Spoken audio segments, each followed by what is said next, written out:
Hello ಮಗ, ಎಲ್ರಿಗೂ ನಮಸ್ಕಾರ ಗುರು. ಎಲ್ಲರೂ ಹೇಗಿದ್ರೆ ಚೆನ್ನಾಗಿದ್ರೆ ಅನ್ಕೊಂಡಿದ್ದೀನಿ. ಇನ್ನು ಯಾರಾದರೂ ನಮ್ಮ ಚಾನಲ್ಗೆ ಸಬ್ಸ್ಕ್ರೈಬ್ ಮಾಡಿಲ್ಲ ಅಂದರೆ ಪ್ಲೀಸ್ ಒಂದು ಸಬ್ಸ್ಕ್ರೈಬ್, ಒಂದು ಲೈಕ್, ಒಂದು ಶೇರ್ ಮಾಡಿ, ಬೆಲ್ ನನಗೆ ಪಟನ ಆನಲ್ಲಿ ಸೆಟ್ ಮಾಡ್ಕೊಳ್ಳಿ ಅಂತ ಹೇಳ್ತಾ ವೀಡಿಯೋ ಸ್ಟಾರ್ಟ್ ಮನೆ ತಡ ಮಾಡಿದೆ.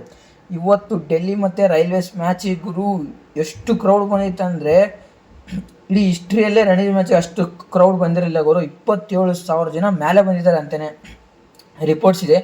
27,000 ಜನ ಪ್ಲಸ್ ಅಂದರೆ ಏನು ಸುಮ್ಮನೆನಾ? ಅಷ್ಟೊಂದು ಜನ, ಅದು ರಣಜಿ ಮ್ಯಾಚ್. ಡೊಮೆಸ್ಟಿಕ್ಕಲ್ಲಿ ಯಾವುದೇ ಮ್ಯಾಚಿಗೆ ಅಷ್ಟೊಂದು ಜನ ಬಂದಿಲ್ಲ ಗುರು. ಅದು ಯಾವುದೇ IPL ಅಲ್ಲ, ಅದು ಯಾವುದೇ ಇಂಟರ್ನ್ಯಾಷನಲ್, ಅದು ಬಂದುಬಿಟ್ಟು ಡೊಮೆಸ್ಟಿಕ್ ಗುರು. ಡೊಮೆಸ್ಟಿಕ್ ಮ್ಯಾಚಿಗೆ ಅಷ್ಟು ಜನ ಬಂದಿದ್ದಾರೆ ಅಂತಂದರೆ ಅದು ಯಾರಂತ ನಿಮ್ಗೆ ಗೊತ್ತಿರುತ್ತೆ ಅಂದ್ಕೊಂಡಿದ್ದೀನಿ. ಅದು ನಮ್ಮ ಕಿಂಗ್ ಕೊಹ್ಲಿ ಇರೋದಕ್ಕೋಸ್ಕರನೇ ಅಷ್ಟು ಜನ ಬಂದಿದ್ದಾರೆ ಅಂತಲೇ ಹೇಳ್ಬೋದು.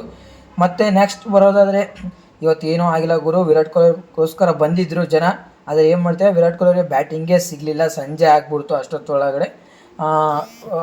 ಸೆಕೆಂಡ್ ಓವರ್ ಬರ್ತಿದ್ದಾರೆ, ಅದಕ್ಕೋಸ್ಕರ ಅವ್ರಿಗೆ ಬ್ಯಾಟಿಂಗ್ ಸಿಗಲಿಲ್ಲ. ಇನ್ನೂ ಥರ್ಡ್ ಓವನೇ ಆಡ್ತಿರೋದು. ನಾಳೆ ಬೆಳಿಗ್ಗೆ ಬೇಕಾದರೂ ಸಿಗ್ಬೋದು ಅನಿಸುತ್ತೆ. ಸಂಜೆ ಆಗಿತ್ತು ನಾನು ವೀಡಿಯೋ ಮಾಡಬೇಕಾದ್ರೆ, ಅದಕ್ಕೋಸ್ಕರ ಬ್ಯಾಟಿಂಗ್ ಸಿಗಲ್ಲ. ಜನಕ್ಕೂ ಅನ್ಫೀಲ್ ಆಗಿರ್ತಾರೆ ಅಂತಲೇ ಹೇಳ್ಬೋದು.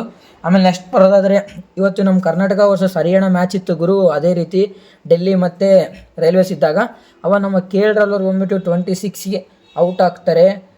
ಅಂದರೆ ಅವ್ರು ಬಂದಿತ್ತು 1 ಡೌನ್ ಬಂದಿತ್ತು. ಪಾಪ KL ರಾಹುಲ್ ಬಂದಿದ್ದು. ಇಲ್ಲಿ 1 ಡೌನ್ ಬರಬಾರ್ದಾಯಿತು ಗುರು. KL ರಾಹುಲ್ ಬಂದುಬಿಟ್ಟು ನಾನು ಅಂದ್ಕೊಂಡಿದ್ದೆ 4th ಇಲ್ಲ 5th ಬರ್ತಾರೆ ಅಂತ ಅಂದ್ಕೊಂಡಿದ್ದೆ, ಆದರೆ 3rd ಬಂದರು. ಏನು ಮಾಡೋಕ್ಕಾಗಲ್ಲ. ಆಮೇಲೆ ನಮ್ಮ ಮಯಾಂಕ್ ಅಗರ್ವಾಲ್ ಅವ್ರ ಗುರು ಪಾಪ 91 ರನ್ಸ್ ಹೊಡೆದಿದ್ದಾರೆ ಗುರು. ಸ್ವಲ್ಪ ಜಸ್ಟ್ ಮಿಸ್ಸಲ್ಲಿ ಸೆಂಚುರಿ ಮಿಸ್ ಮಾಡ್ಕೊಂಡಿದ್ದಾರೆ ಅಂತಲೇ ಹೇಳ್ಬೋದು ನಮ್ಮ ಮಯಾಂಕ್ ಅಗರ್ವಾಲ್ ಅವರು. ಅವ್ರಿಗೂ ಒಂದು ಸ್ವಲ್ಪ ನೆಕ್ಸ್ಟ್ ಮ್ಯಾಚ್ ಚೆನ್ನಾಗಿ ಆಡಲಿ, ನೆಕ್ಸ್ಟ್ ಇನ್ನಿಂಗ್ಸ್ ಅಂತ ಹೇಳ್ತಾ. ಮತ್ತು ನೆಕ್ಸ್ಟ್ ಅಪ್ಡೇಟ್ ಏನಪ್ಪ ಅಂದರೆ ನಮ್ಮ ಕರ್ನಾಟಕ ಬುಲ್ಡೇಸರ್ಸ್ ಅವರ ಜರ್ಸಿನ ಇಂಟ್ರೊಡ್ಯೂಸ್ ಮಾಡಿದ್ದಾರೆ ಅಂತಲೇ ಹೇಳ್ಬೋದು ಗುರು. ನಿನ್ನೆ ಪ್ರೆಸ್ ಮೀಟಲ್ಲಿ ಸುದೀಪ್ ಅವರು ಮತ್ತು ಅವ್ರ ಮ್ಯಾನೇಜರು ಸ್ಟಾಫ್ ಎಲ್ಲ ಸೇರಿಬಿಟ್ಟು ಅವ್ರ ಜರ್ಸಿನ ಓಪನ್ ಅಪ್ ಆಗಿ ಇಟ್ಟಿದ್ದಾರೆ ಅಂತಲೇ ಹೇಳ್ಬೋದು ಜನದ ಮುಂದೆ.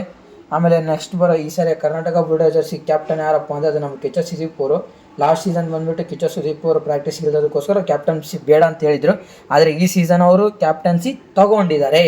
ಕರ್ನಾಟಕ ಬುಲ್ಡೇಸರ್ಸು ಗೆಲ್ಲಿಸ್ತೀವಿ, ಫುಲ್ ಪ್ರಾಕ್ಟೀಸ್ ಮಾಡ್ತಿದ್ದೀವಿ ಅಂತ ಅಪ್ಡೇಟ್ ಇದ್ದಾವೆ, ನಾವು ನೋಡ್ತಿದ್ದೀವಿ.